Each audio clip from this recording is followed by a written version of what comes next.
there and it's no. Sorry about that. Go ahead. Go ahead. So we're looking to convert that to more gym space. Okay. And then. We have part of it's a gym now, so we'd be just converting the space that's there into more gym space. Okay. And the reason you're in front of us is because you're having bathrooms? Is that? I honestly know, but I think we did. If I might, Mr. Chair, the reason that they're before you is because the change of use is larger than 3,000 square feet. Okay. And so that triggers a site plan review. If it was less than 3,000, it would be administrative through Savannah. Okay. So that's the reason. So it's all within the same existing space. Right. There's no new structure being proposed. It's all internal. So you're gonna be taking some of the riding arena and the riding arena with the concrete floor. Right. Any thoughts, anybody?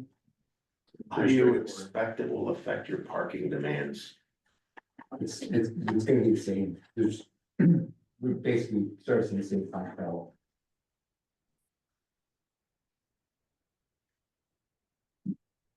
John, any thoughts? I think that they'd run a great operation. I've been there. I'm kind of glad to hear that they're expanding their other part.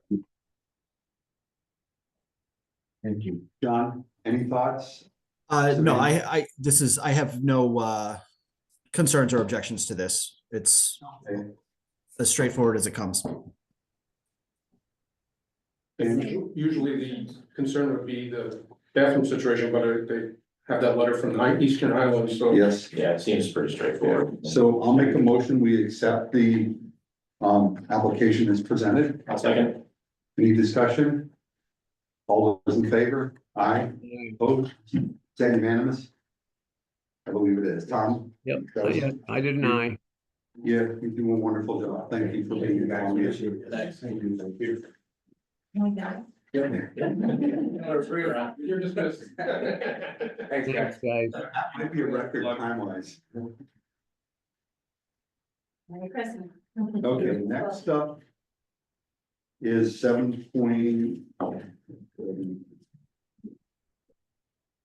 7.4, a site plan application for Dave Waddington Jr. for driveway improvements at John Scrap Metal, 223 Romantic Road, Route 6, map 6, lot 27, zone M, lot area 14.5 acres. Is there anyone to speak to this? Any thoughts, John? Oh, he's not there? Okay. So my understanding from what I've seen is this is it's a site plan change. It's not a facility change. The scrap metal business is remaining. The address is on 66. It's basically behind the Dunkin' Donuts. I'm sorry, yeah, 6, Route 6. It's behind the Dunkin' Donuts, but currently accesses off of the side street. What bridge road? Rose's Bridge. Roses Bridge Road, Roses thank Bridge. you. But they are looking to do a secondary access onto Route 6 itself.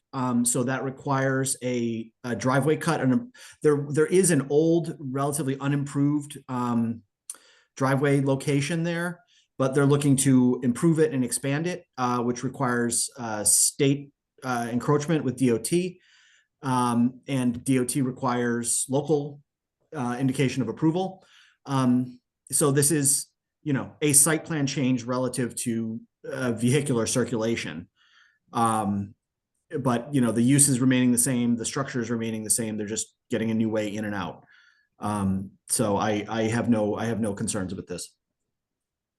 Do we have any drawing for the proposed entry into the Route 6 and proposed apron or? Yeah, I thought that was there. It's a big. We're sorry. Is anyone familiar with the sight lines when you'll be coming out of that?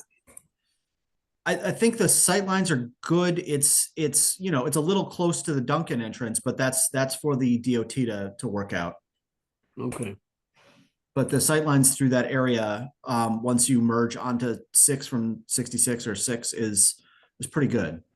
Okay, Okay. Any that was my only concerns? concern. I just have a question. Can you locate this as to which building it's between? It's just to the right of the batting cages. Just to the right of it? Yeah, if you're standing in front of the batting building, Yeah, immediately adjacent to it. to the right. Not on the Duncan side. No, it's on the opposite side. On the You can see- opposite, it's to the east of Duncan. Okay. Yeah, I have no, It's actually pretty sensible. I know the site really well and I've been there to look at this and, it's sensible because what it gives them is much better, smoother access to their scales and everything. Because the way that they're set up and they tried to improve, what was there before by, repositioning their scales for the business. Is that any large trucks have to make a really tight turn to access the scales to make the loop. And what this allows them to do is come in off the 6 and just scoot right down to the scales. yeah. Oh, It's that's better good. access, That's better good. flow for large trucks. That makes sense. If you, I'll put on the screen a map. Can people see that? Yep, So here's the, so this is the existing facility behind the Duncan. This is the Duncan. yep. And it is, actually, is it to the west of the Duncan? Is it this one here? No, it's to the east of the batting cages. Oh, to the east, Go okay. right- There you go. Which See is right there, there yeah. where your arrow is. It's to the right of that big white building there to the. To the right over here. They've constructed a roadway down to the scales. And they aren't using it, but they've been. Right here. So right The along, scales- right near the property line. Yeah, the scales have a new location. Northeast of the corner of their building. Building though. Must be room there. Frankly, it's a smoother operation. It reduces congestion. Yeah, it makes more sense. It really does. 6. It really does, the way that they're doing But it. the driveway is right up against the building then. It's right between the property line and the building. Oh, And we don't It's- have any setbacks for driveways. And there is adequate width. And so, that it's, it's really up to the DOT relative to, encroachment in their right of way and their sight lines. It's just a question of if we are okay with the changes to their site plan. yeah, I don't see any issues with that. I don't have a concern. Paul, you think it's a good idea? I do. Marty? Fred? Yeah, it's good, Nick. Okay. Dave, you're good? Mm-hmm. Somebody want to make a motion? I'll make a motion to approve the site plan as presented. And I'll second it. Any discussion? All those in favor? Aye, Okay, that's unanimous. Thank you. Okay, next up would be the new item 7.5, review of the budget documents. In all sincerity, I haven't had a chance to review these prior to this evening. Any thoughts, John, or any members? Any highlights here? So there was a link to the actual document, but it's basically asking for consideration of the upcoming fiscal year budget, the 25-26 fiscal year budget, as well as any capital projects plans. I see no reason for sort of standard planning and zoning budget to change significantly. Unless, you wish to augment Mary Kay's hourly rate in an upward direction, which I would support. But I think our operating budget is stable. The only item that we may want to discuss, and this may be a capital project, is coming in 2016, I believe mid-year 2016. Is the deadline for the plan of conservation. I'm sorry, 2026. Thank you. 2026 is the 10-year deadline expiration of our 2016 Plan of Conservation and Development.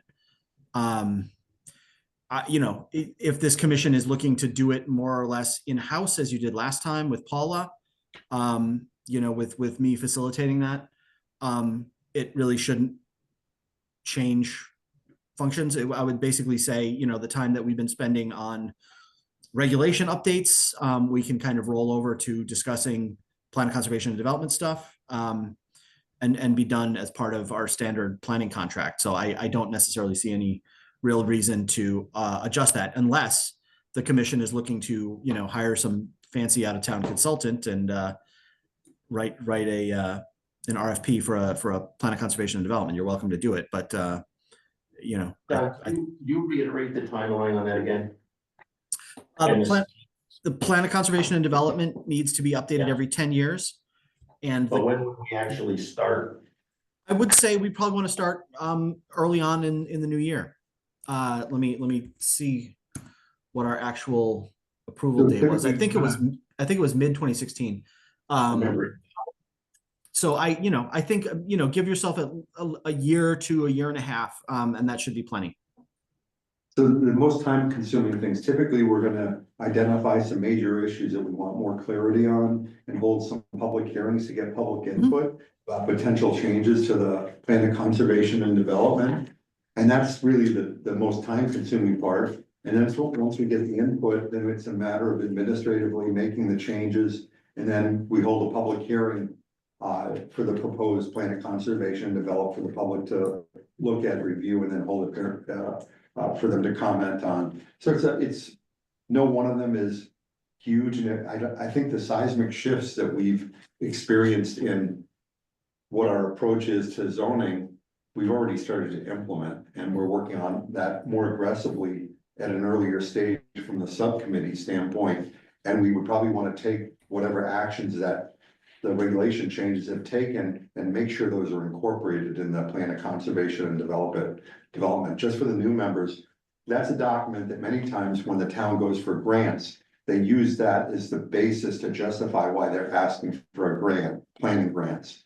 And that's probably, Savannah, would you agree that's probably the largest function of the Plan of Conservation and Development, plus a general direction for the town, so that we're in sync with where the town wants to go? And we're actively seeking that input. Like some of the input from prior years, 10 years ago, 20 years ago, and 30 years ago, where we need more ability to keep seniors from having to move out of town because they can't afford to stay in town.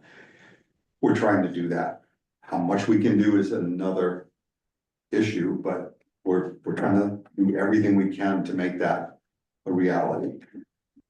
Hey, Rick, just a thought that goes through my mind. Does anyone, including John on this one too, think we need any outside advice? We, as those of us who have been on this a number of years are aware, seems we've run into a couple of problems along the way with that planning. You know, the report kind of bit us in the ass a couple of times, not to be crude here, but what's your thoughts on that? I don't feel a need for an outside consultant. To be really candid, we've never had a better planner than John, and I trust his perspective on it more than even my own. Yeah, I agree with you. And I think Oh. the work that we've done in the subcommittee too, being really aggressive with looking at the existing regulations and how that would incorporate into the PFCD, I think we have a natural pathway to get there. And John, please don't let that go to your head. Well, I appreciate that. Tom, did you mean outside when you talk about outside? Well, did you mean outside the commission, and I really respect or your outside the opinion on town? stuff you've done, John. I don't mean it. It just seems that we ran into a couple of things over the last 5 or 6 years, particularly that it got thrown back in our face that we weren't as careful with it as we could have been. Sure. Well, so yeah, I think well, yeah. So obviously, again, you know, you're more than free, and you know, I would encourage you to think about that. I would think about outside input in a couple of different ways. You know, my role is, you know, my role, or the person who's sort of leading the update, is really more of a facilitator and is really more of a way to, you know, get all of the commissions and all of the stakeholders input and, you know, organize it in a way that sort of makes sense. And as you say, you know, is sort of written in a way that maybe doesn't commit us too deeply into a single single path, because and I think, you know, maybe I'm reading between the lines, but maybe what you're talking about is some of the concerns over the wedding venue on Cards Mill. Correct. You know, where there's a lot of language in the POCD that talks about rural character and maintaining a quiet neighborhood and things like that. And, you know, to a certain extent, a plan of conservation and development just naturally can be a little bit biblical, in which, you know, you can pull a passage, a phrase, a couple of words and grab it and say, okay, this is what it means. That particular word, character, seemed to got us in trouble a couple of times. And then you turn the page and you find something about economic development. And, oh my goodness, well, it also says we're supposed to develop. So I just to be aware. I think it's appropriate to have that question. I'm speaking personally, I tend to I've been gravitating towards plans that start with a strong vision statement, so that the town can really express in a couple of, you know, in a paragraph or two, you know, what we really want the town to be. And that tends to have a little bit more balance, and you read that together rather than, because, you know, again, if you turn to the conservation chapter and it's going to be all about, oh, we need to preserve open space, we need to, you know, protect our forests, we need to protect our rural character. And then you know, flip ahead to the economic development chapter, and it talks about supporting appropriate style businesses. So you know, it's naturally going to be that, because it is a plan of conservation and a plan of development. And so it's really up to the commission to balance it, to prioritize, and then to identify geographies. You know, this is where we want to grow, this is where we want to protect, you know. Got it. And so, you know, my big question, and we can talk about this, you know, next month, is really the structure of the process. And a lot of towns, you know, there's sort of two processes. You know, one is sort of a committee of the whole, in which the Planning and Zoning Commission would essentially write it and would invite, you know, stakeholders, invite folks from conservation, invite folks from economic development to come and talk to planning and zoning. Another approach is to have an ad hoc committee where you've got a couple of reps from PZC, a couple of people from economic development, from the selectmen, from conservation, from wetlands, from and you know, to have essentially a separate committee to do all that compilation. But it can be done either way.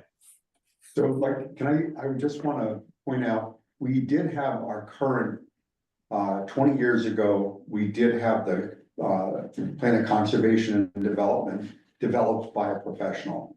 And if I don't recollect, I don't remember what the number was. Do you have that? I somehow the number $25,000 jumps out at me, but it may have been more closer to $10,000 when it was done 20 years ago. I really don't remember. So the question is, do we need to spend the money being conservative? We're talking of use inflation, and we're talking about $250,000. Yeah. Well, I will tell you, the last, we're in process, my company is in process of writing 3 or 4 plans of conservation and development. We're writing Putnam's for 80,000. We're writing Cheshire's for 140,000. We wrote Madison's for 100. You know, a smaller town like Columbia, you're probably talking on the market, if you're going out to bid on it, you're probably talking 70 to 80,000. Okay. We can do it ourselves. What about peer reviews, John? Are those a thing with the? Well, they're you're statutorily we're required to refer it to the region for their comment, the COG. And you know, I mean, you certainly could have anyone you want look at it. But the big peer review is, of course, the public meeting, the public hearing. Right. You know, I have a perspective that we have an idea where we like to see our regulations go. And it's a matter of incorporating the non-regulatory parts of where that we have no control over within that. So it facilitates budget management for the town administrator's office. And Conservation Commission. And that's something I don't think we need outside help, and I think we can accomplish that feedback. We've done it repeatedly. We've gotten lots of good feedback. And the template for what we have will need modifying because it always becomes outdated toward the end of that 10-year cycle. It's a matter of keeping it in tune with the public's wishes, the town's needs, and where we want to go in the future. And I'm very comfortable with it being done in-house and even delegating some of it out to input from, I don't know that we need a subcommittee per se with other members, but holding public hearings was a very effective way of gathering information from all the stakeholders. Yeah, I like the idea of, getting the other committees involved too, that, maybe Commission on Economic Development or, that there's other relevant. Yeah, I agree. I think that's a good idea. Yeah, I will say, so the town of Andover is about a year ahead of you guys. And that's, they're doing it in-house. I'm their town planner, like I'm your town planner, and we're writing it in-house. I'm leading that charge. They're doing it inside planning and zoning.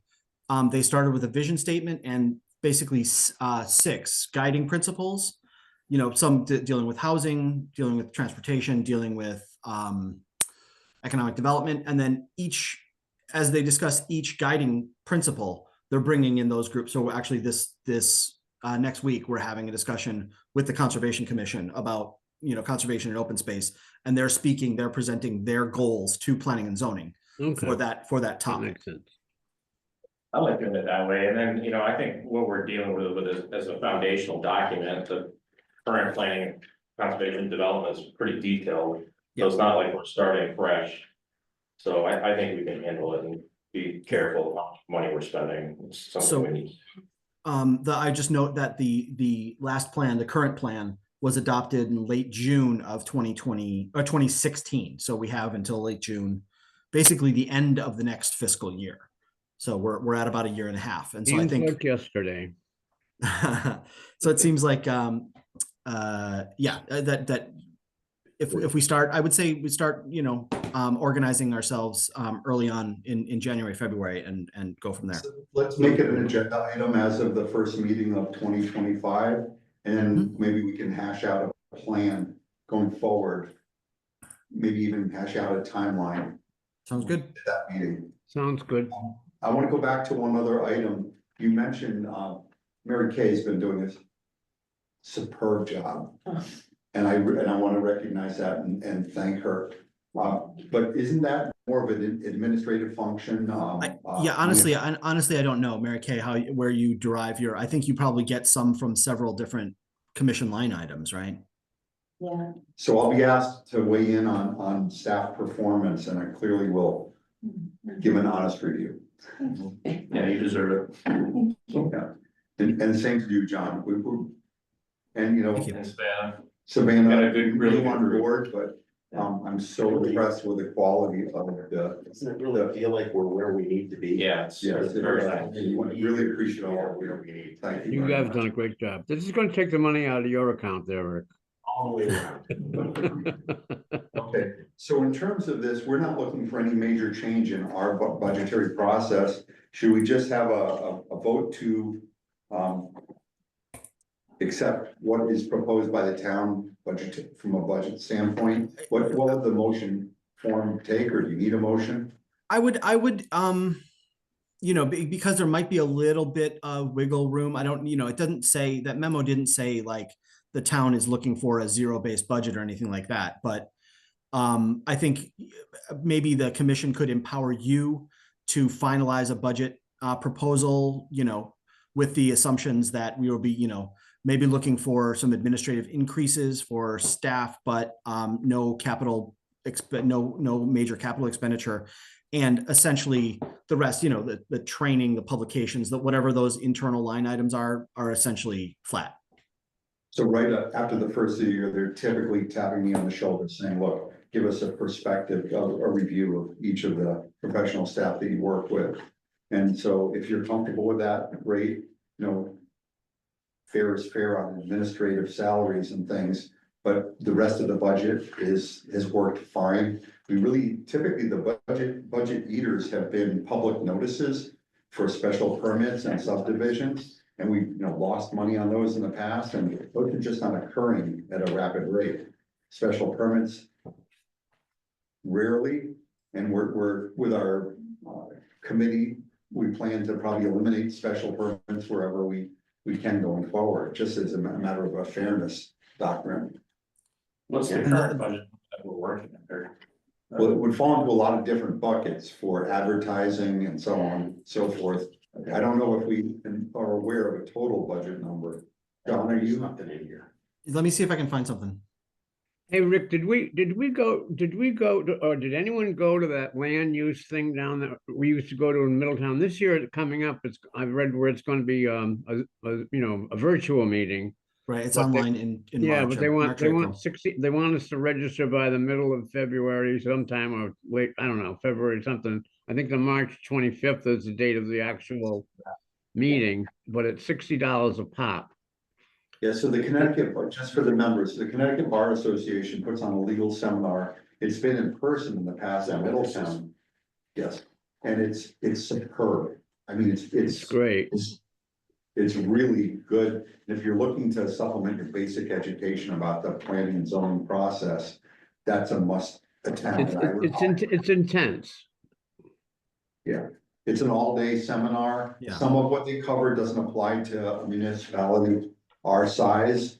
But it's good to see what other municipalities are facing. I'm really disappointed that it won't be In person.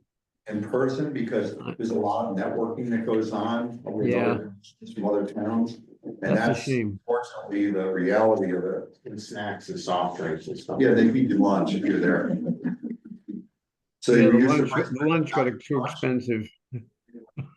you get, I'm gonna make a little bit of a joke here, and I don't mean it to be overly funny. So you have all of the most aggressive land use attorneys in the state, not all of them, but some of the most prominent yeah. ones. And it's kind of like asking the fox how to guard the hen house. So they're giving you a perspective. And So that's coming up, and I believe that's in correspondence, Mary Kay, if I'm not mistaken, that registration. Yeah. copies. Yeah. So the so town will pay for us to attend. I'm sorry, go ahead. I don't know if you can read this, but I put the current year budget on the screen. And so this is all of planning and zoning services. So this includes some in staff or in town hall staff that I believe Terry Lasota, the land use administrator, some of her salary is in here. I believe some of Savannah's salary is in here under the salaries and wages line. It was it's a little bit over currently. And I can't tell you why that necessarily is. My line item, I'm under contracted services. So that line item, is on budget and will be flat. John, There's- historically, we've never weighed in on this. Is that right? Okay. Yes, we've never reviewed it in the past that I'm aware of. It's a matter of having our town administrator make sure we have enough money that we can do the work we have to, and certain things by statute we're obligated to do, even if the money isn't there, it's still gonna have to get done. Sure. Like advertising for things. And some of it is in and out, we take in an application fee for a special permit, then incur all the advertising expenses. And we don't have much control over the advertising expenses. If the No, client right. wants to double the rates tomorrow, I hope they're not listening. So the things that you would probably have input on is, again, like something like printing. Again, if we were in the next fiscal year going to print a whole bunch of plans of conservation and development or new sets of zoning, that would, be something. But again, in the foreseeable future, not necessarily. Transportation, again, the commission isn't necessarily driving anywhere. Really, professional dues and conferences and seminars would be the two areas. And again, you've got $1,000 in conferences and seminars and haven't really spent any of it this year. No, so I don't far, think so. anybody, John, I don't think anybody went to it last year. Did Right. you go, Rick? No, I didn't. Well, they don't hold it every year. It's every other year. Oh, is it Yeah. every other year? Okay. So yeah, so there'll be, you know, it's, I don't know, maybe $80 a person or something like that. You're not really I gonna, think it's 60. yeah. So yeah, you've got plenty of budget in there for that. So I'm comfortable with the budget as presented. And so what would you like us to say? Give us a suggestion. As to- I would say that the commission empowers the chairman to, you know, report and negotiate with the town administrator with the notes that the commission doesn't anticipate any significant capital expenditures and has been relatively comfortable with the budget as the operating budget has functioned, and with the caveat that, you know, administrative staff you know, augmentations would be appropriate. I support that. Yeah, what he said. What you just explained. Mary Kay, if afterwards you want me to rephrase that for your minutes, let me know. Really nothing discretionary in our budget. It's pretty much just fixed. So it's not like we're dealing with like the Board of Ed or whatever, where you've got these huge high dollar. Yeah. Okay. It's, yeah. And things like engineering fees can get passed along to applicants and such anyway, so yeah. Yeah. I'm comfortable with that, with how it works for us. I mean, that's fine. And the budget only gets out of whack when we have large developments and we exceed any thought of what we might have to spend to Right. be Right. administratively responsible or getting professional services. That hasn't been happening. I don't anticipate it in the near future, but that could change. That, just like the cost of defending an appeal, does that go into against that budget? I believe that comes from the townwide legal budget. Yeah, there's a legal pool, I believe. Okay. Yeah, knowing what those costs are, that's something that, another thing. So I'll make a motion that I request that the commission authorize me to negotiate administrative variances with the town administration, and then all the other budgeted items we accept as presented. I'll second. Sounds good. Any discussion? All those in favor? Aye. Aye, that's unanimous. Thank you. Okay. Regulation revisions. We have a subcommittee meeting tomorrow at 2. We want to give an idea where we're aiming for the future so we can get as much input as possible. Justin is a subcommittee chair. What's on the plate there? Yeah, we've been trying to make our next revision of drafts to present to the public and to the commission. Kind of along the same vein of what we've been doing, making things smarter. Regulations that make more sense, that don't contradict one another, kind of all of the above. So we're hitting on a couple topics which will be presented to the commission here in the near future. There's a category of minor home businesses, so in a RA zone, residential agricultural zone, if someone has a business in their home and they have like no traffic coming in and out, they're working out of their house, but they feel it's a necessity to, you know, register their home or that as a business, home business, just to make it exempt from permits and not having to go through a whole bunch of hoops for that. So we're talking about that. There's some alignment that we're trying to do with structures that can take advantage of a setback exemption. So it gets a little bit in the weeds, but right now, a structure, in order to be a structure, if it's 200 square feet, it needs a building permit. If it's 200 square feet, it needs to have a health permit from Eastern Highlands. And we're looking to kind of change the square footage requirements to make it a little bit easier to understand, so things align. If there's exemptions that are being made, which I know for everybody doesn't make a whole lot of sense now, but we're working through it, and we'll present that to everyone. We're looking to make the agricultural regulations make a little bit more sense. There's some things in there that are problematic that don't necessarily align with a lot of the recommendations around livestock and agriculture. So we're going to try to realign those. We're going to address some of the issues that came up with the winery during its last, the winery regulation for, farm wineries in Columbia. There's some problems that the commission felt during one of our last meetings that we need to address in the subcommittee. So one of the things is that, anyone who has a winery has to come back to the town every couple of years to have their permits renewed and stuff like that. And there's some language in there that we thought we could make more sense and make it easier for everyone. And those are the main topics that we're hitting, but again, just all along the veins of trying to make things easier and better to understand, make it for the folks in the town to be able to make that easier, better decisions on helping people. And not as restrictive necessarily as they've been in the past, so that's where we're at. Thank you.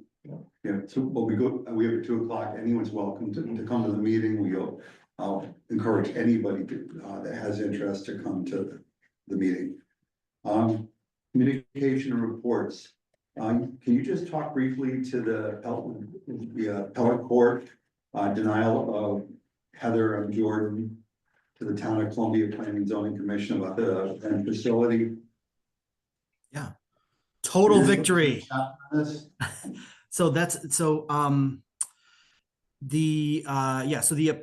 the Superior Court, this is the appeal again of the event facility on Cards Mill Road. The neighbors appealed, that's the Jordans et al. It first went to Superior Court. Superior Court found for the town on the two significant grounds. One was that the second application was substantially different from the first application, and that the second finding was that the town was justified in basically finding that the shortcomings of the first application were corrected in the second application and therefore deserving of approval. So the Superior Court upheld the town's decision, and it was appealed to appellate court. Appellate court doesn't have to grant cert, it's a Latin word, it starts with cert, they don't have to hear it. And the appellate court basically decided not to hear it. They found that the Superior Court's judgment and logic were sound and didn't have anything that was essentially worthy of appeal, no major mistakes in the judgment. And so they denied cert. So the Superior Court's ruling stands. This is done. The town wins, and so does Big White House LLC, and they can proceed with their construction. We don't get to recover our legal costs as a town from the complainant. I don't believe so. I'm sure, we can redeem that 50% off coupon that Ken Slater had given to us a while ago. So, but yeah, no, I think we're still on the hook for that, but it's money well spent. Thank you. Last up is we already talked about the training seminar. The Connecticut Bar Association training seminar. Strongly encourage you, even if you've been to it 2 or 3 times. I've been to it 4 times over the years. Really, there's a wealth of information. They'll come back. Helps keep us legally correct in the way we do things too. That's one of the things they cover. It's important to know what we shouldn't discuss. Obviously, somebody's a great applicant. In the case of the gym application, I waited till after we approved it to tell them thank you, don't run a nice business.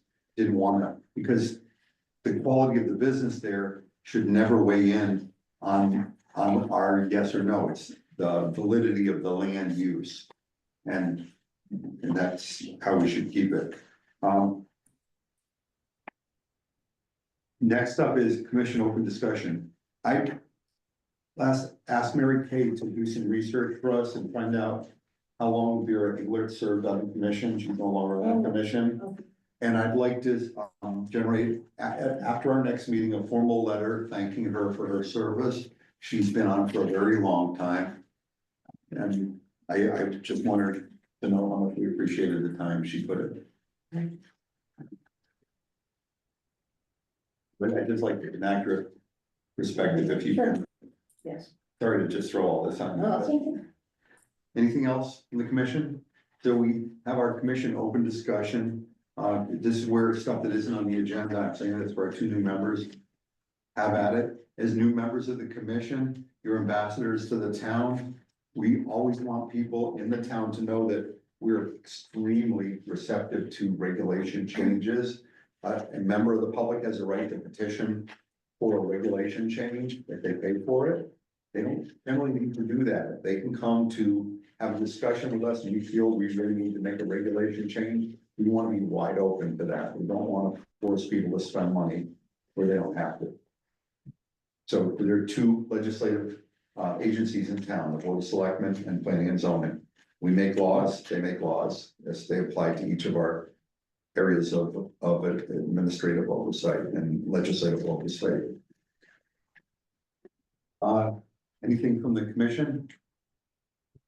Audience of citizens, anything from anyone?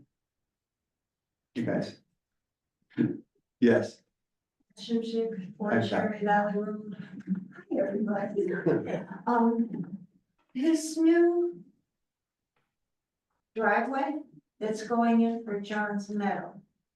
That means that DOT will look at whether it's appropriate traffic. They'll look at the volume and the sightlines. Standard review onto a town, a state highway. Yeah. Okay. So they have to make sure that it's safe to get in and out of there. That's what I hope. Yeah. Thank you. Nothing for executive session. I'll make a motion to adjourn. But All those in favor? Aye. Aye, unanimous. So that's the only thing that we're going to do discussion on in adjournment.